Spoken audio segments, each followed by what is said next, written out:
హే friends, అందరు బాగున్నారా? అందరు బాగుండాలి, అందులో నేను ఉండాలి. కొత్తగా ఎవరైనా మన ఛానల్ చూస్తుంటే సబ్స్క్రైబ్ చేసుకోండి, పక్కనే ఉన్న గంట సింబల్ టచ్ చేయండి, లైక్ చేయండి, షేర్ చేయండి.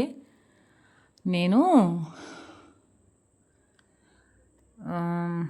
ఒకళ్ళ గురించి చెప్పాలనుకుంటున్నా. అంటే ఆడవాళ్ళు కష్టపడతారు, కష్టపెడతారు, బాధపడతారు, బాధ పెడతారు. రెండు ఉంటాయి అన్నమాట ఆడవాళ్ళలో. ఎందుకు చెప్తున్నానంటే ఈ మాట,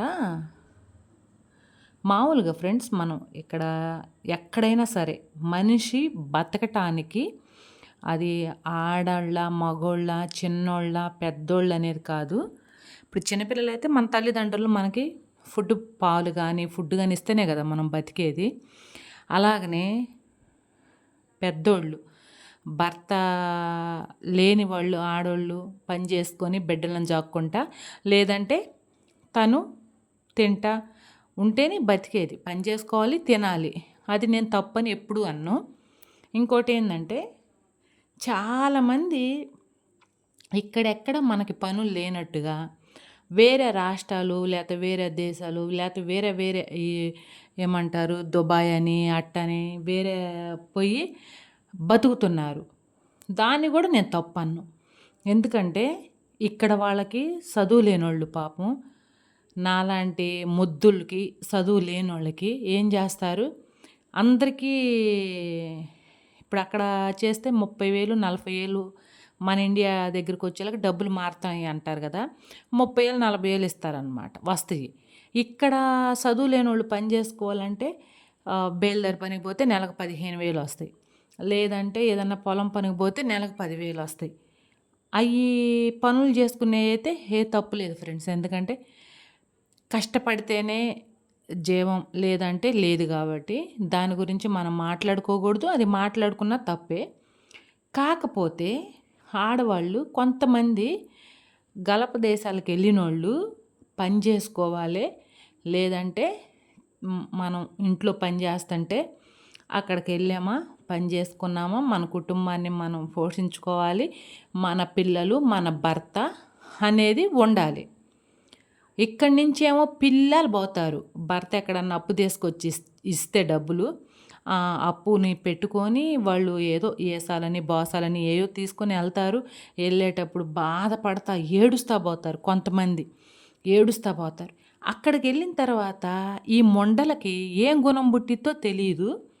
అక్కడ పోయిన తర్వాత ఇక్కడ పిల్లలు, ఇక్కడ మొగుడిని, ఇక్కడ తల్లిదండ్రుల్ని, ఇక్కడ అత్తమామని, ఇక్కడ తోడుకోడల్ని, అసలుకి ఇక్కడ ఒక బంధుత్వం ఉంది అనే దాన్ని కూడా వదిలేసి పూర్తిగా అక్కడ ఏదో ఒక గొట్టంగాడు తగలంగానే ఇంకా వాడే సర్వస్వం అనుకొని అది చేసిన సంపాదన కూడా ఇక్కడ పిల్లలకి భర్తకి పంపించకుండా అక్కడ వాడికి సంపాదన పెట్టుకుంటా వాళ్ళిద్దరూ ఎంజాయ్ చేయటం అది కరెక్టేనా?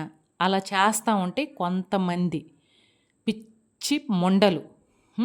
తర్వాత వచ్చేసి ఈ మాట ఎందుకు అంటున్నానంటే, అసలు నీకు అప్పు తెచ్చిచ్చి పోతే మన కష్టాలు తీరుతాయి అని చెప్పేసని హస్బెండు నీకు అక్కడ పంపిస్తే నువ్వు అక్కడ పోయిన తర్వాత ఆడవాళ్ళు భూదేవికి అంత ఓర్పు ఉంటుంది, ఖచ్చితంగా ఉంటుంది. అది ఓర్పు పట్టే దాంట్లో సెక్స్ విషయంలో కావచ్చు, లేదంటే ఇప్పుడు మనకింట్లో లేదనుకో, ఒక్క పూట తిని మన బెడ్లో పెట్టుకొని తల్లి మంచినీళ్ళు తాగి ఓర్పుగా ఉంటుంది అనమాట. బిడ్డలు తింటే మన కడుపు నిండినట్టే అని అలా అంటే దాన్ని భర్త లేనోళ్ళు ఏ తప్పు చేయకుండా అమ్మ నలుగురు తెలిస్తే పొరుగు పోద్దేమోనని వాళ్ళ కోరికలను కూడా మనసులోని కుక్కేసుకొని చంపుకొని కన్నుమూసిన వాళ్ళు కూడా చాలామంది ఉన్నారు. నేను అందుకే భూదేవంత తల్లి ఓర్పు ఖచ్చితంగా స్త్రీకి అనేది ఉంటుంది. కానీ అది వెనకటి రోజుల్లో. ఇప్పుడైతే అసలుకి నిజంగా భూదేవి తల్లి అంత ఓర్పు కాదు కదా. కనీసం భూమి మీద కాలు నిలబట్టల్లా కొంతమందికి అయితే. ఇక్కడ భర్త ఎన్ని కష్టాలు పడి అక్కడికి పంపిస్తే ఒక పిచ్చి పులక అది అక్కడికి వెళ్ళి వేరే వాడిని మరిగి ఆ డబ్బులన్నీ వాడికి ఇస్తా చేస్తా, మళ్ళీ పైపెచ్చు వాడు నన్ను మోసం చేశాడని చెప్పేసని వీడియో తీసి పెట్టి పురుగుల మందు తాగుతా నేను బతకను అని చెప్పేసని వీడియో చేసి పెట్టిందంటే దాన్ని అసలుకి ఏమనుకోవాలో ఇంకా నాకు అర్థం కావట్లా. తప్పనేది ఎవరైనా తెలిసో, తెలియకో లేపోతే అదంటారు చూడు ఒక శనావేశంలోనో అని చెప్పేసి జరిగిపోయిందని, అట్ట ఏదో భర్తకు దూరంగా ఉంటుంది కాబట్టి సెక్స్ కోరికలొచ్చి జరిగిపోయినాయి. అది అంతా అలాదబ్బా! దాన్ని కూడా తప్పను. తప్పు ఇప్పుడు న్యాయంగా ఉండేవాళ్ళు ఎవరు లేరు. చేస్తారు ఒకళ్ళు అసలకి ఏదో ఒక నూటికి కోటికి ఒక తల్లి ఉండబట్టి ఈ భూమి బతుకుతుందనుకోండి చేస్తారు.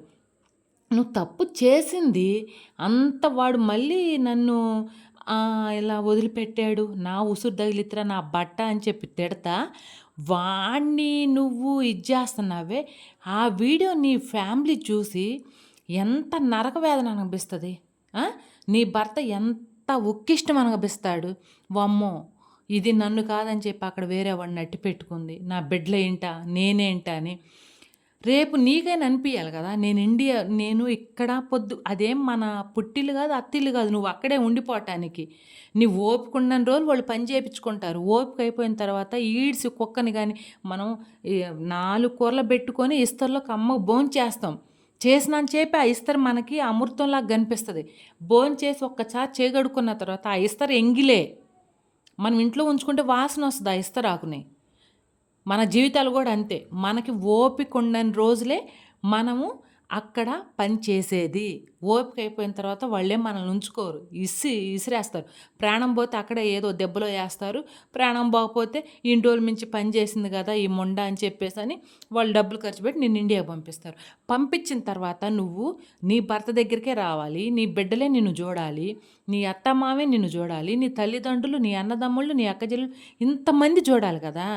ఇదంతా మర్చిపోయి నువ్వు చేసావు. తప్పు చేసినప్పుడు మూసుకొని తెలియనట్టుగా ఉండాలి. అట్ట కాకుండా ఇంకా వీడియోలు తీసి నేను పురుగుల మందు తాగుతాను, నేను అది తాగుతాను, ఇది తాగుతానంటే అసలు ఆ భర్త చూస్తే తట్టుకోగలుగుతాడా? నీ మీద అంత ఖర్చు పెట్టాడు కదా. ఎందుకు ఖర్చు పెట్టాడు? అరే ఇక్కడ ఇద్దరం పని చేసినా సరిపోవట్లేదు, అక్కడ పోతే అమ్మాయికి ఒక 30 ఏళ్ళు వస్తాయి, ఇళ్లల్లో పని చేసుకుంటుంది, నేను బిడ్డలంగాని పెట్టుకొని ఉంటాను, నేను ఇక్కడ ఏదో పని చేసుకుంటా బతుకుతానని చెప్పేసని ఎంతో అప్పు చేసి నువ్వు అప్పు తీరుస్తావునే కదా నీకు భర్త అట్టిచ్చి పంపింది. ఈ రోజుల్లో భార్య భర్తలే నమ్మకం ఉంటలేదు, కానీ భర్త నిన్ను నమ్మాడు. చాలామంది నేను చెప్తున్నాను ఫ్రెండ్స్, వెళ్ళినోళ్ళు ఏదో తప్పు చేసామా, ఇంట్లో వాళ్ళకి తెలియకుండా కాపురం ఎట్ట నిలబెట్టుకుందామని అది లేదు.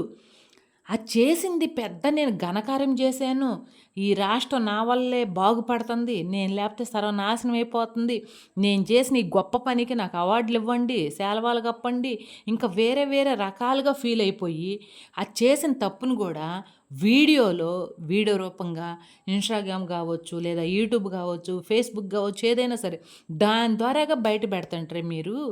అసలు ఆ భర్త చూసి తట్టుకోగలుగుతాడా? ఇంకా మేము చంపట్లేదు సంతోషించంటారా?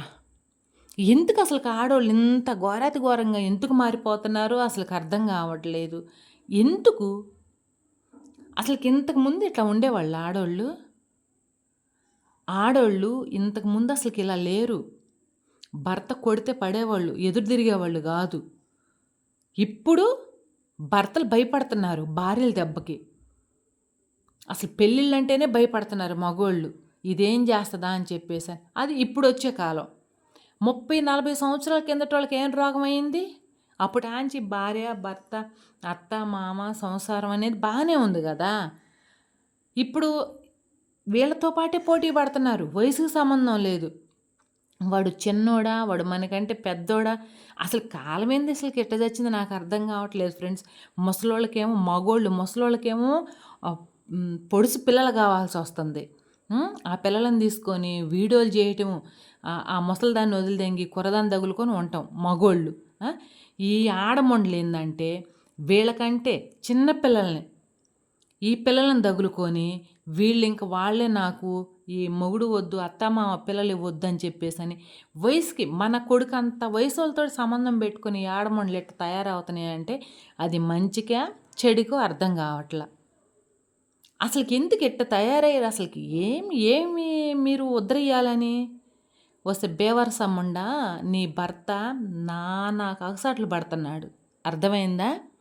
నువ్వు మర్యాదగా ఎలాగైతే పోయావో నీ పని నువ్వు చూసుకొని డబ్బులు పంపిస్తా, నీ భర్తకి నీ పిల్లకి అండగా ఉంటావా, లేదంటే నీ ఫోటో కూడా యూట్యూబ్లో ఖచ్చితంగా నేను పెడతా. ఫ్రెండ్స్, ఈ అమ్మాయి ఎవరు ఏంటి అని మీకు డౌట్ రావచ్చు. ఈ అమ్మాయి నాకు తెలిసిన అమ్మాయే. వాళ్ళ హస్బెండు పాపం ఆ అబ్బాయి కొన్ని రోజులు డాక్టర్ గారి కింద కార్ డ్రైవింగ్గా పనిచేసాడు. ఆ అబ్బాయి చేసి ఆ అబ్బాయి